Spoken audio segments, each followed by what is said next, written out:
खबरों का जिक्र कर लेते हैं। खबर सामने आ रही है हिजबुल्लाह को लेकर। दरअसल खबर ये मिल रही है कि हिजबुल्लाह ने एक ऐसा हाहाकारी ठिकाना बनाया है जिसे न सिर्फ इजराइल के लिए ढूंढना मुश्किल है बल्कि बाकियों के लिए भी ढूंढना न सिर्फ मुश्किल है बल्कि नामुमकिन सा लग रहा है। लेकिन नजर जरूर बनाई हुई है। टीम जितनी भी इस पूरे मिशन में जुटी हैं उन्होंने भी अपना फोकस इस पर कर दिया है। ऐसा हम क्यों कह रहे हैं, रिपोर्ट के जरिए समझिए।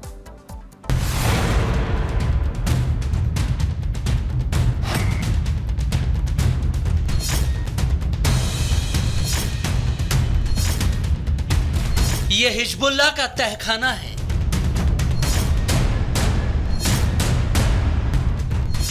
ये कट्टरपंथी के हथियारों का ठिकाना है।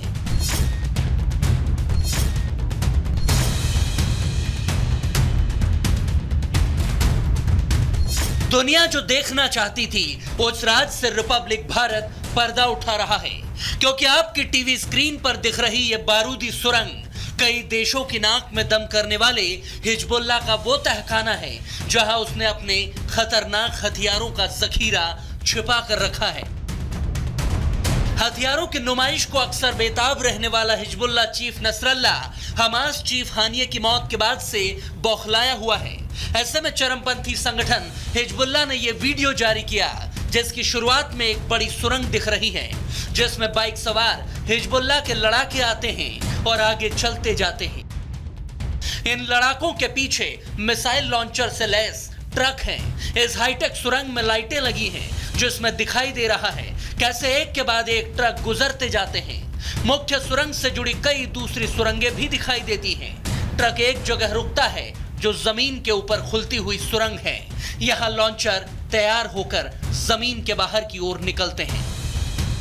हिजबुल्लाह की यह तैयारी इजराइल के लिए घातक साबित हो सकती है, क्योंकि हिजबुल्लाह इन सुरंगों से मिसाइल हमला करके दुश्मन के हर इलाके तक पहुंचने का मादा रखता है। हिजबुल्लाह से जुड़े न्यूज नेटवर्क अल मयादीन का दावा है कि ये सुरंगें और मिसाइलों का ठिकाना जमीन के अंदर बहुत गहराई तक है। दुश्मन की खुफिया एजेंसियां कंप्यूटर और बिजली से लैस इन सुरंगों का पता नहीं लगा सकती। तो क्या हिजबुल्लाह अब इजराइल के खिलाफ किसी बड़े हमले की प्लानिंग कर रहा है? ट्रेलर वाला वीडियो तो आ गया है, तो क्या धमाके की पिक्चर भी आएगी? Bureau report, republic Bharat. और अफगानिस्तान में शासन के 3 साल पूरे होने पर तालिबान ने जश्न मनाया और अब तक की सबसे बड़ी मिलिट्री परेड भी निकाली गई है, जहां तोपों से लेकर कई हथियारों का प्रदर्शन और यूं कहें कि शक्ति प्रदर्शन किया गया है, जिसके बाद पाकिस्तान के पसीने छूट गए। रिपोर्ट देखिए।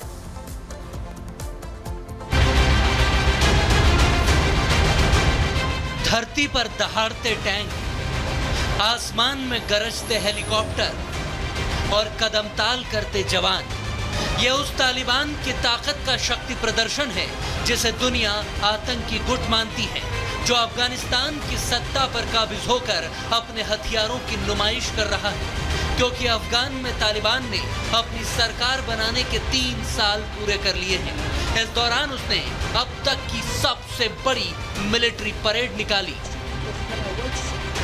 15 अगस्त को तालिबान ने अपनी सत्ता की 3री सालगिरह मनाई और राजधानी काबुल से करीब 40 किलोमीटर दूर बगराम में मौजूद अमेरिकी बेस से परेड की शुरुआत की, जिसे अफगानिस्तान के प्रधानमंत्री मोहम्मद हसन अखुंदजादा ने लीड किया। इस दौरान तालिबान ने सोवियत काल के टैंक और तोपखाने दिखाए, अमेरिकी सैन्य वाहनों की परेड निकाली।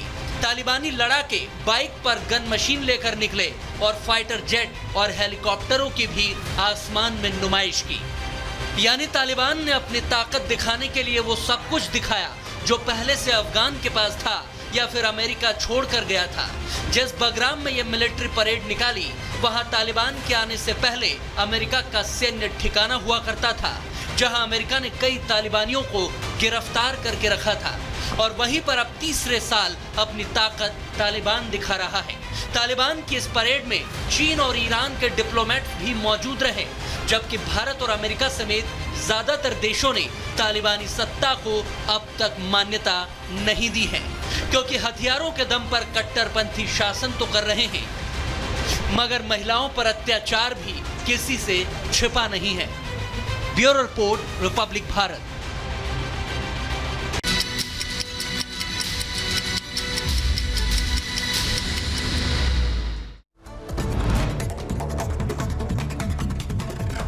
तुर्की का संसद बना जंग का मैदान। तुर्की की संसद में सांसदों के बीच जमकर चले लात घुसे। राष्ट्रपति की पार्टी के एक सांसद ने सदन में बोल रहे एक सांसद पर किया हमला। हमले के बाद सत्ता और विपक्ष के सांसदों के बीच मारपीट हुई। मारपीट में दो सांसद गंभीर रूप से घायल हो गए। तुर्की की संसद में जेल में बंद एक सांसद को लेकर हो रही थी बहस।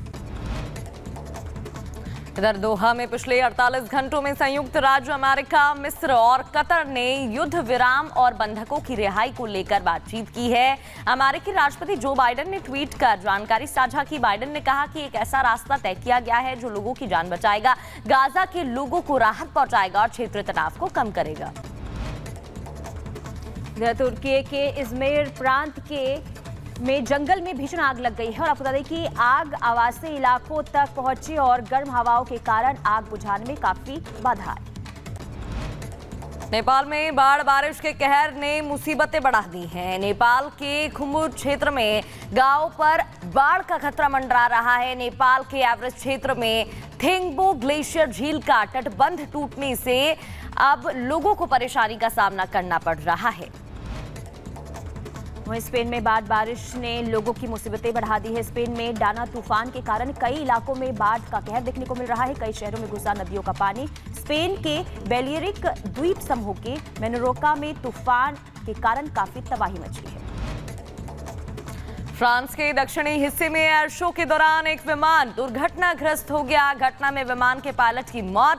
बताया जा रहा है कि फोगा मैजेस्टर विमान के तट पर दुर्घटनाग्रस्त हो गया। फिलहाल विमान की दुर्घटनाग्रस्त होने के कारण की जांच जारी है। पुर्तगाल में एयरपोर्ट के पास लगी भीषण आग। लिस्बन में आपको बता दें कि हवाई अड्डे के पास आग लगी है। काले धुएं का गुब्बार जो है वो दिख रहा है। बताया जा रहा है कि आग एक कार के पार्क में लगी और उसके बाद जो है कई गाड़ियां आग की चपेट में आ गई।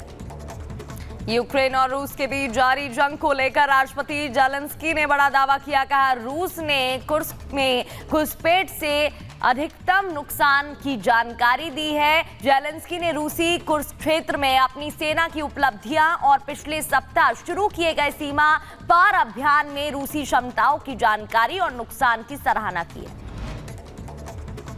वहीं पाकिस्तान के पेशावर में आईईडी धमाका हुआ। पुलिस वैन के पास हुए धमाके में एक एएसआई, एक ड्राइवर और 2 राहगीर जख्मी हो गए।